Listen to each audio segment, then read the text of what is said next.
Is editing photos cheating? Well, is it? Well, what do you think? Hi, and welcome to episode 92 of the Photography Explained podcast. I'm your host, Rick, and in each episode, I will try to explain one photographic thing to you in plain English in less than 10 minutes-ish without the relevant details. What I tell you is based on my lifetime of photographic experience and not Google. Before I go on, if you have a question you'd like me to answer, just go to photographyexplainedpodcast.com/start. Here is the answery bit. Editing photos is not cheating. Every digital photo that you see has been edited in some way or other. Every JPEG photo has been edited in camera, and that is a fact. To get the best out of a photo, you do need to edit it. So no, editing photos is not cheating. It's just fine, and we photographers do it all the time. But there is an exception to this, which I will get onto. Okay, that was the answer. So let me explain. What is a digital photo? A digital photo is created when light reaches the camera sensor and the camera converts that light into an image. So we start off with some form of editing just to create a photo, don't we?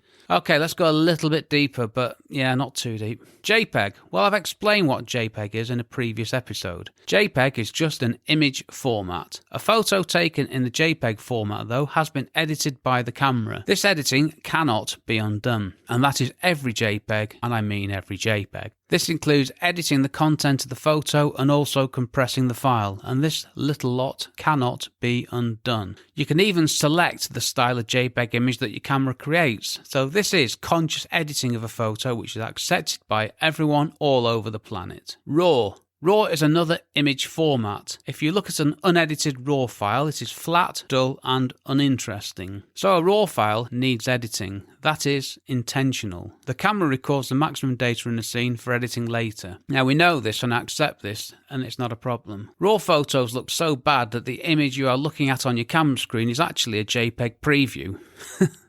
Bet you didn't know that. So photographers take photos in RAW knowing they will have to be edited, and that's a fact. It's just a fact, okay? What about phone photos? Well, an iPhone these days takes photos in HEIC, which is high efficiency image format. I'm not sure what happened to the C at the end, maybe it's HEIF. See, Apple replaced JPEG with this other format, which gives smaller file sizes. And they compress more, meaning that the files are smaller, and also sometimes when you try and open them, some software will say it's not compatible. So it's, iPhones have gone from universal JPEG to this other thing, which, well, I guess it's progress. Okay, so that's editing. So when you take a photo with a phone, white balance, contrast, all that stuff is sorted by the camera automatically unless you tell it to. So it's a form of editing, isn't it? So yes, phone photos are edited. What do?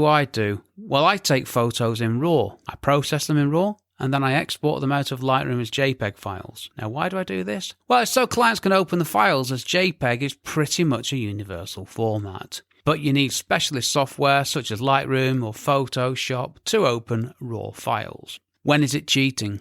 When you change something, add something or remove something and deceive someone with that end result. I'm not saying that all the amazing stuff that people do in Photoshop is cheating, but it depends on what you're doing with the photo, what you're using it for.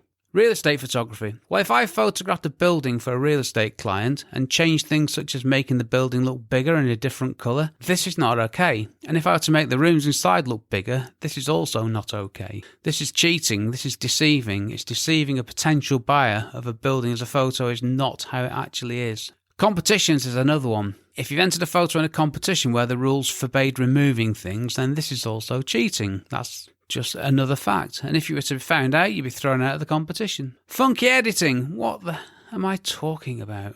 I sometimes do funky editing to photos. I do not say that I've done so, but I do not claim that I haven't. My work is my work after all. But I do not pass funky photos off as being what I saw. And I don't give clients funky photos either. Clients get accurate reproductions of what I saw. Well, the flattering reproductions, obviously, but so this is my personal creative work, which is fine. Photojournalism. Editing in photojournalism is, as far as I'm aware, a big no-no. Just a big no-no.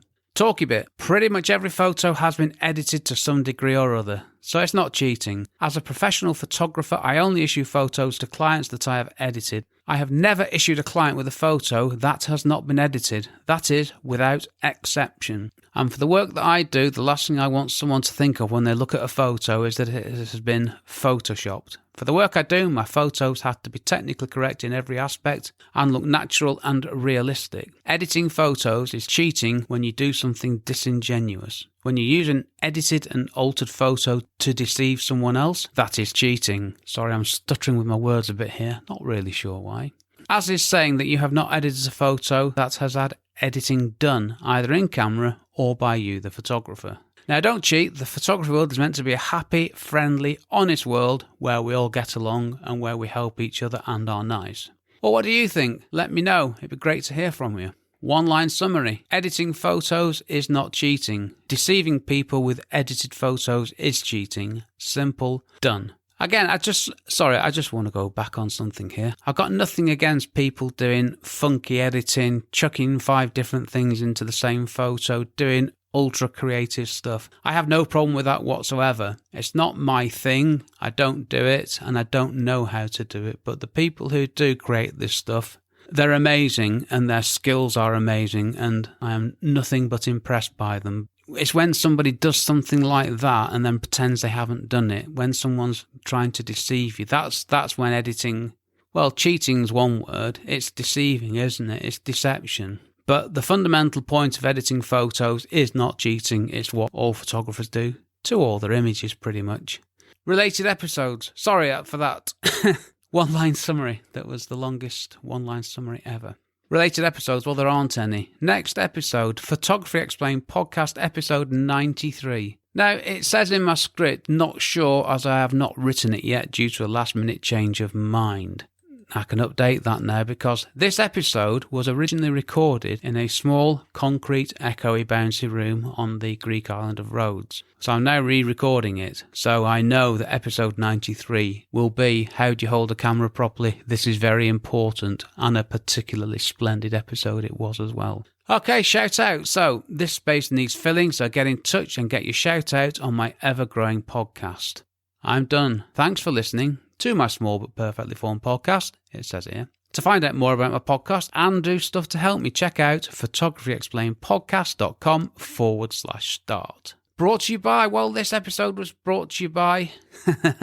In my script it says this episode was brought to you by a nice cold bottle of Mythos. I wish. This episode was actually brought to you by a cup of tea back in England. I wish I was in Greece still. I've been Rick McAvoy. Thanks again very much for listening to me and for giving me much less than 10 minutes of your valuable time, and I will see you on the next episode. Cheers from me, Rick.